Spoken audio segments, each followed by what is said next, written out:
లేటెస్ట్గా కొన్ని కేసులు రిజిస్టర్ చేయడాన్ని బట్టి రాష్ట్ర ప్రజానీకానికి దేశానికి చాలా స్పష్టంగా అర్థమవుతుంది. ఇప్పుడేం చేయాలి? ఈ అగ్గిపెట్టెతో నా శవాన్ని తగలయ్యాలి. సాక్షి ఛానల్ మీద మరికొన్ని రోత పత్రిక రోత ఛానల్ వాటికి సంబంధించి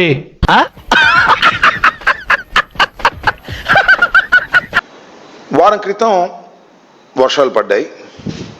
ఇప్పటికి కూడా చిరు జల్లులు పడుతూనే ఉన్నాయి.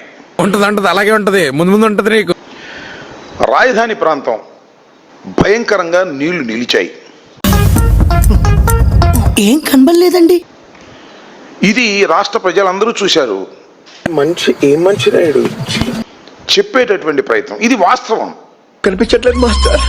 కష్టపడి పనిచేసి దాన్ని అద్భుతంగా తీర్చిదిద్దుతున్నాడని వాళ్ళు చెప్పుకుంటుంటే మేము ఏదో బాధపడో చేసినటువంటి ప్రచారాలు కావు అని ఈ సందర్భంగా నేను చెప్పదలుచుకున్నా. లొకేషన్ పెట్టగాడు ఏంది పెడతాడు. అమరావతి అనేది ఒక సముద్రం లాగా తయారైంది మొన్న కురిసినటువంటి వర్షాల వల్ల. జగన్మోహన్ రెడ్డి గారి మనుషులు హైకోర్టు కాడికి ఎట్టొస్తున్నారు? ఈత కొట్టుకుంటా వస్తున్నారా, లేకపోతే పడవల మీద వస్తున్నారా, లేకపోతే లాంచీల మీద వస్తున్నారా? మరి లేనప్పుడు మరి నీకు అమరావతి ఎట్ట మునుగుద్ది? సవాలు చేసి చెప్తున్నా, ఇవాళ కూడా ఇంతలోతు నీళ్లు ఉన్నాయి. మునిగిపోయిందని ఎక్కడో కూర్చొని చెబితే ఎలా కుదిరిద్ది? నాలా కలుపు తీస్తే తెలిసిద్ది. జూనియర్ ఎన్టీఆర్ ఎవరైనా ఎన్టీ రామారావు మనవడు. అదేమిటో చిన్నప్పటి నుంచి స్మార్ట్ గా ఉంటాం, నాకు అలవాటు అయిపోయింది. నందమూరి తారక రామారావు గారి కొడుకు బిడ్డ. మహాజ్ఞానిలా కనిపిస్తున్నావు నాయన. ఎవరు బాబు నువ్వు? మీరెవరు? లోకేష్ బాబు ఎవరు? ఈయన మనవడే, కూతురు బిడ్డ. సరే ఎవరైనా ఒకటే, అది వేరే అంశం. క్రియేషన్ లో చాలా దరిద్రం ఉందయ్యా. స్వాతంత్ర దినోత్సవం అనేది భారత ప్రజలకి చాలా పర్వదినం లాంటిది. ఇప్పుడు మీరు చెప్తే తెలిసిందండి. ఎక్కడ పెడితే అక్కడ జెండాలు ఎగరేయరు. ఇదేంటైతే అరే నీ అబ్బా, దాన్ని చాలా చీప్ గా చూడకూడదు. ఆహా, మీకున్న బ్రెయిన్ కి మీ తెలివితేటలకే మీరు సుప్రీంకోర్టుకే జడ్జి అవ్వాల్సిందన్న. వైఎస్ఆర్ కాంగ్రెస్ పార్టీకి ఒక ఆఫీస్ ఉంది. రామానుజం ఏదో కొంచెం తేడాగా అనిపించట్లా? నాకు అలాగే అనిపిస్తుంది సార్. ఆ ఆఫీసులో ఘనంగా సంతోషంగా జెండా ఎగరేసాం. భారత భాగ్య విధాత అరే నీ అబ్బా, చల Yamuna Ganga. What an observation, what a brain.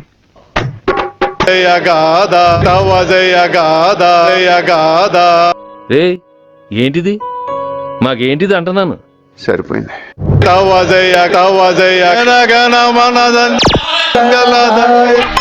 కుక్క ఏంతనట్టు ఆ సౌండ్ ఏమిట్రా?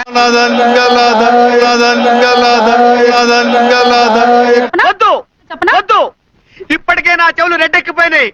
ఎవర్రా మీరంతా? పరిస్థితి అర్థమైందిగా.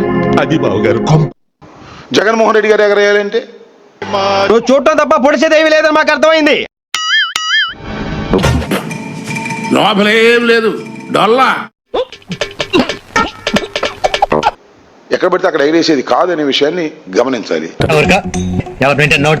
పవన్ కళ్యాణ్ గారు ఎన్నిసార్లు ఎగరేశాడే? చంద్రబాబు ఎన్నిసార్లు ఎగరేశాడు? నీకేమన్నా సిగ్గున్నదారా కొంచెం అన్నా? కడుపుకు అన్నం తింటానావా పెండ తింటానావారా నువ్వు? అది ఒక పవిత్రమైన దినం.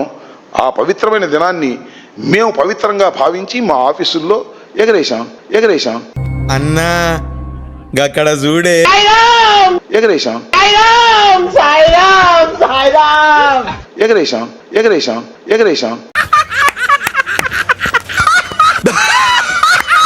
పెద్దారెడ్డి తన గ్రామం వెళ్ళి గ్రామంలో నివసించేటటువంటి హక్కు కూడా లేదు ఈ స్వతంత్ర భారతదేశంలో.